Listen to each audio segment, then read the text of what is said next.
This next week, though, this is going to be the real test. This is the home opener, and it's against a 1-0 Miami Dolphins team. Now, did they beat the garbage quarterback in Mac Jones? Yes. I'm sorry. I'm sorry to the people that believe in Mac Jones. I have zero faith in him. I think he's absolutely terrible. I think a lot of people look at him and they're like, oh, he's like Tom Brady. No. Yeah, he's not Tom Brady. Yeah. I mean, it's like, oh, he made the Pro Bowl last year. I'm pretty sure he made the Pro Bowl because, I mean, a lot of guys make the Pro Bowl because other guys don't want to play in the Pro Bowl. And the AFC had injuries to the quarterback position. Joe Burrow couldn't go to the Pro Bowl because he was in the Super Bowl. Lamar was hurt. So they were like, well, shucks. I guess we got to go with a playoff quarterback. And they were like, okay, Mac Jones, I guess. It was not it wasn't like Justin Herbert's rookie year where Herbert came out and was like, wow, look at that, breaking records. Pretty much. It was like, oh, look at that. He hands the ball off. Good job. But the Miami Dolphins beat them. And Javon Holland, they had a great play in the end zone. Javon Holland ended up getting the interception, but it was reminiscent of Legion of Boom in the NFC Championship game against the San Francisco 49ers with Crabtree. Knocked the ball out. Holland got the interception. I saw that, and I was like, darn, because they have a good secondary. They have a good secondary, and they love the cover zero blitz. Ravens know a lot about that cover zero blitz. That is what destroyed the Ravens, really took down the Ravens entire year last year was that game. And, of course, right when Greg Roman says, hey, let's call it slam, Lamar Jackson hits Sammy Watkins. He gets about 8 yards, and Xavier Howard punches it out. And it was like, the one time it works, it doesn't work. And so we're going to get that matchup, and we're going to get to see how the Ravens are able to fare about it. But before we talk about the full preview, let's talk about this. Is it a pseudo rivalry? I don't know what to call it. But the Ravens and Dolphins, you know, the Ravens have a ton of players from Florida. You know, the Miami Ravens. Yeah. Lamar Jackson linked to the Miami Dolphins is, oh, wow, he can go there when he's not re-signed by the Ravens, all that stuff. You know, they're connected to the Miami Dolphins because of how many players are there. And then also they have played each other a lot in recent years. 17 times to be exact. And it's just like the Ravens were on a streak, right? 4 or 5 games in a row. It's like, what are the recent scores? I was like, the Ravens have outscored them 167-40 or whatever it was. And then they went, and that was going into last year's game. And the Ravens, they got their butt kicked. And they started, I want to say they started Ryan Fitzpatrick in that game, and then Tua ended up coming in. Or no, maybe they didn't start Fitzpatrick. It was Jacoby Brissett. They started the backup because Tua was kind of banged up, and then they put Tua in. Yeah, something was wrong with his hand or something like that. Yeah. It was a weird situation, but now we're getting a healthy Tua. We're getting a Cheetah is playing, and Jalen Waddle was playing as well. A fast wide receiver room, a young coach in his second career game who just beat Bill Belichick. What do you think about this game? What are you thinking about it?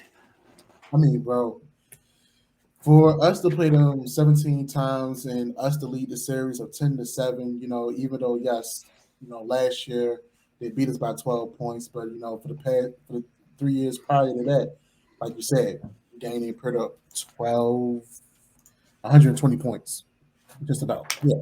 Yeah. So, I mean, I wouldn't say, it's definitely a little bit of rivalry. Everybody is so pocket watching our QB right now because he's playing under his 5th year. It's no contract extension. Everybody's trying to ask him, what team would he go to? I love the way Lamar Jackson handled himself, after the practice press conference and told him straight up, like, hey y'all,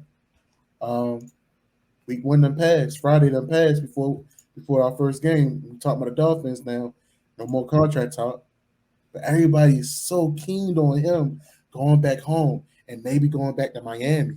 So, I mean, that does bring a lot of interest. I mean, Tua, yes, he's a serviceable quarterback, but he's no Lamar Jackson.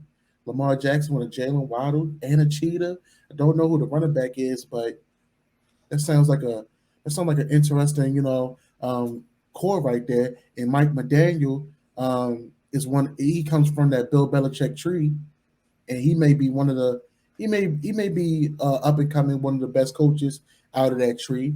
Um, so I mean, you love to see those those storylines, how they're building. I mean, yes, we're last year we couldn't stop the cover zero defense. It was asked they asked Mike McDaniel, who's replicating Lamar Jackson. He said everybody this week. Are you guys planning on running the cover zero defense against them? We plan on his response was we're going to try to contain them as a group, not just one individual. You love those answers. So yeah, I mean, you would think it's a little bit of rivalry, you know um, so it's definitely interesting to see how it's going to play out. I mean, I if I'm a Ravens player, Miami Dolphins team shouldn't have beat me last year. How did we let that happen? So yeah, I have a little chip on my shoulder going down, letting these guys come to the house, letting them come play against us. So I'm a definitely make them feel every hit, make them feel every touchdown that's going to be thrown. If I'm a running back, I'm gonna make sure I'm laying the boom because the linebackers ain't gonna lay the boom on me. So yeah, I think it's a little bit of rivalry going on, just a little bit. Absolutely. And this is going to be an interesting game because we don't know how legit the Dolphins are. We hope the Ravens are not the Ravens are legit, but super contenders, true Yeah. top tier teams in the AFC because we've seen these, top teams have those performances already, right? We saw the Chiefs go in on Thursday Night Football and beat the Chargers, big time win. We see the Buffalo Bills go out and I don't know why, but Thursday Night Football again, big time win, dominated the Super Bowl champions LA Rams. Hmm. The Ravens, now they're yet to play in prime time, but they are a team that needs to win big, right? Because they won pretty convincingly against the Jets, but it technically was only a 15-point win, even though it was 24-3 with like a couple minutes remaining. And then it was just like whatever, they scored. But they need to have a game where it's like, oh yeah, this team is legit. Dolphins could be that team because they play the Bills in I believe week 4. They play the Patriots and the Bills are their next 2 games. And the Dolphins are also in a situation where they want to prove it. Because yeah, they beat the Patriots, but the Patriots suck. This offense is terrible. The defense is good. I have no problems with the defense. The offense is atrocious. Yeah. They have no good receivers. Their quarterback sucks, and they have an okay starting running back. It's not a good offense whatsoever. If you play fantasy football, start whatever defense playing the Patriots. They're terrible. But Dolphins, they bring in Tyreek Hill. They make a splash. They have a year 2 Jalen Waddle, who last year I believe he did end up putting up 1,000 yards. And they have Tua in a prove it quarterback year. Year 3 is the prove it year for a lot of young quarterbacks when they haven't really taken that jump. Hmm. So both of these teams are trying to prove something. They both have played big games against each other in the past. And I think, and there's also just the rivalry of Tyreek Hill versus the Ravens. How many times has Tyreek Hill killed the Baltimore Ravens? How many times has he beat Marlon Humphrey? And Marlon Humphrey's a great player, but Tyreek Hill beats everybody. Why? Because he's faster than everybody. So the speed right there, I think the biggest thing that's going to come down to for the Ravens defense is, do you stop the deep ball? If they limit the big plays, they should be able to win this game convincingly. But if they get into a situation where they drop back and they go, oh, third play of the drive, Dolphins touchdown, because they hit Jalen Waddle over the top. Or they maybe hit him underneath, but then he, was untouched because the Ravens tackling and angles were bad. That is what's going to be what kills the Ravens. Now, I think that they can do it. The Patriots did a great job stopping the Dolphins run. They only averaged about 2.8 yards per carry. So if you can force them into passing and limit the big plays, that's how you're going to be able to win this game. Also, we got to add on to it. We and I know we might be putting a lot of pressure on this young man, but we may be getting back Travis Jones for week 2. Now he didn't already showed his dominance in the preseason games. And then, I'm not going to take away from Broderick Washington, neither Justin Madubuike, who looked damn good this past Sunday. Damn good. I mean, I guess them workouts with Aaron Donald paid off for real because he was moving. He was moving and getting to it. So I'm not going to take nothing away from him. But you add a Travis Jones already with that stack interior defensive line, watch out to it. That's all I can say. Because Tua, he's not a splashy quarterback. Yes, he can throw the deep ball, but we all know that Tua is one of the most conservatives, even in his college career at Alabama. He's the type of guy of, what, give me the play, I'm going to get it done. I'm going to make sure we move the chains. Every once in a while, he's a big play guy, but he's just all about moving the chains and, working the clock. I can respect that. But at the same time, our defense is hungry. I love what we're doing with Mike McDonald. I see that our linebacker core, it's like it almost rejuvenated.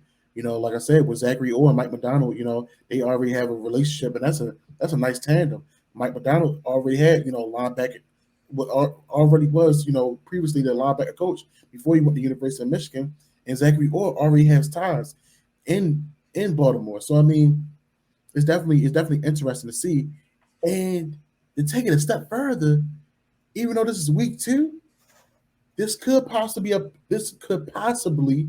a playoff match. And just to put it out there, in our 17 matchups, we have met up with the Dolphins twice in the playoffs, and we have won. So who knows how this may plays out? Yeah, I also think we've been looking at it defensively, and I think Travis Jones is going to be huge if we're able to get him back. Also, potentially Marcus Peters, Marlon Humphrey is also questionable. A lot of questionable players coming into this game. The players that are doubtful is like Ronnie Stanley. But on the offensive side of the ball, that's where the Ravens died last year. That is where the cover zero blitz ruined them. Like, it was to a point where people were like, can Lamar Jackson, I mean, obviously people hate Lamar Jackson anyway, so they're going to bring this up no matter whatever opportunity comes. They're like, can Lamar Jackson even play quarterback? Because the Ravens refused to run any slant plays. But can they beat that cover zero? How are they going to do it? Because they most likely will not have a good running back. If J.K. Dobbins is playing, I think this is a very, very different story, because they could potentially just run it up the gut, and really be that dominant rushing team that they were. But I don't think they will have him. So maybe the read option is able to come back, but against cover zero, the read option isn't something that's going to destroy it. Potentially, though, the RPO, which they were running. They were running some RPO stuff. Who's going to be that guy for the Ravens that gets them the win against cover zero? Because they got to be able to beat someone quickly. Is it going to be Mark Andrews just making contested catches? Is it going to be Bateman going up against a guy like Xavier Howard? Could it be Likely lining up in the slot and having that big mismatched body? Or we saw it last week, the Devin Duvernay fade route, or the Devin Duvernay, deep route. Could this be a Devin Duvernay game where he's got the speed to burn you off the line? He's got the hands to catch it in contested areas. And he's got the ability after the catch to make a big play. Could this be another really big Devin Duvernay week? You know what? Honestly, I was going to go with the Gorilla lining up in the slot and Devin Duvernay taking him over top. I mean, no one really expected Devin Duvernay to be, a big name, play a big part in this offense. Honestly, me and myself included. Ravens Flock, TTB gang, y'all can get on me. I know you all been watching him in Texas. I know he got, voted to the Pro Bowl for being a return specialist. I take nothing away from that. It's just the thing is, being in Greg Roman's offense, he was being a gimmick guy. So I felt like, his ability of being a wide receiver was being taken away from him. He showed me that he still is a wide receiver, and he still has my respect. So I definitely feel like, between him, Likely in the slot, those two guys may be the key weapons of breaking down that cover zero blitz and maybe opening it up for the run game. Yeah, I think if we are able to get to a situation where we can run the ball, that is what's going to allow us to beat this team, because this team is stronger in the secondary. when you look at their roster. Now, they have good defensive line play. This is a good front seven, don't get me wrong. But their secondary is Xavier Howard. Yeah. Their secondary is, I think one of the best young players in the NFL in Javon Holland. It's a difficult secondary to get behind. So if we can get it to where, hey, they are bringing guys out of the box, that's going to allow this run. That's going to allow, I think, maybe a little bit more Mike Davis than Kenyon Drake, to kind of really ground and pound him, but also allow Lamar Jackson to run. You've got to wear them down for sure. Because especially in a game where they are – the way that they, I think, would beat the Ravens is getting the big plays, the deep balls. That's how – I mean, they only had one touchdown offensively last week. They had a strip sack or a fumble return for 2 yards, and then they had 2 field goals, and then they had a 49-yard touchdown pass or 42-yard touchdown pass to Jalen Waddle. This team, if you can play them if you force them to try and be, play the Dean Pease way, don't play the Wink Martindale way, force them to methodically go up and down the field, it's more likely that they make a mistake. It's more likely that you can capitalize, more likely you can get the stop than when it goes, hey, we're just taking shots. Because when you're taking shots and you got Tyreek Hill and you have Jalen Waddle, they're going to get behind your defense. Absolutely. There will probably be a play in this game, multiple plays in this game, where they get behind the defense. It's can the pass rush get there and force Tua to move out of the pocket so he's not able to get that throw done? I mean, we know Tua can't see his receivers based on that quote that came out. It's like, man, just can't see him. Okay. Make it so we can't see him, right? Make him turn the other way. If he's got Waddle and Tyreek on the right side of the field, pressure him from the right side. He has to roll out to the left. He all of a sudden can't see those guys. He's also left-handed, right? Force him to the side of the field that his playmakers aren't on. Make the playmakers be Wilson. Make them be Mike Gesicki, who are solid players in their own right, but they're not as good as Tyreek. They're not as good as Jalen Waddle. You got to make Tua uncomfortable. That's how you're going to be able to win this game. That's how they beat the Ravens last year, was make Lamar uncomfortable. Now, I think Lamar Jackson is now going to be ready for that cover zero. I think the Ravens are going to be ready. And I think they're going to be a situation where they get excited, right? Because I feel like Tom Brady gets excited when he sees a cover zero front. Because he goes, let's go. I got one-on-ones everywhere. Let's do this. I'm going to audible, boom. We got Mike Evans going deep. So, that's my, check out. Oh, no one's open. Throw it up to Mike Evans. Then we're going to throw Godwin underneath. We're going to throw Lenny in the flats. One of those guys is going to be open. I'm going to hit him. They're going to break a tackle, and they're going to get a massive play. Lamar's actually going to be doing the same thing. Oh, cover zero? All right, here we go. Just got to make sure you don't get fooled by the fake cover zero blitzes, because that's what the Ravens love to do. Is they love to fake, the double A gap blitz. Don't just blindly snap throw. Got to make sure that they are truly blitzing so that you don't make any, really bad errors of, oh, I didn't know. I thought that they were all blitzing. Instead, I threw it right to the linebacker. Yeah, I definitely agree with that, man. I mean, like I said, it's definitely going to be a chess. It's going to be a chess match for sure. I'm looking forward to it. Man, I'm excited. I'm excited. We got football back, high school, college, but most importantly, Ravens football. So, yes, we are getting our guys back slowly, but surely. Yeah, we done lost some guys. Jawan James, wasted money. Kyle Fuller, sorry that the hometown native wasn't able to finish out the game the way he wanted to, and his season got cut short. Hopefully, he can come back stronger, maybe with us or with another organization. But I mean, you know how we do. Ravens is next man up. I mean, I know we got some questionable guys in our secondary, and I know it may sound crazy, but you might gotta let them young dogs get out there and eat. You might gotta see what Pepe Williams and Jalen Armour-Davis really got. I know Cheetah is one of the best wide receivers, fastest wide receivers in the league, but hey, hey man, you got to guard Tyreek this Sunday, man. It's time to put up a shutout. Jalen Armour-Davis, you come out from the SEC. I know you maybe had some battles against Jalen. You had to put up a shutout. So, you had to really show what you're made of. And I just believe that this is definitely going to be one of these hard-fought games. I'd rather for us to have them early in the season rather later to truly see what we're made of. Absolutely. Joshua, do you have anything final to say about this matchup? We're going to be doing our pregame live stream, our postgame stream as well. So for people that are like, oh, I want to hear more, don't worry. Any questions you guys have, we will answer them in the pregame stream. No, man, I'm good. All right, everybody. Thank you so much for listening to this podcast episode. If you're on YouTube watching the segments, appreciate you as well. Make sure to come to the pregame stream. Should be on, I believe the game's at 1 p.m. So it should be starting at 12 p.m. We'll be doing that. Thank you so much. And we'll see all of you again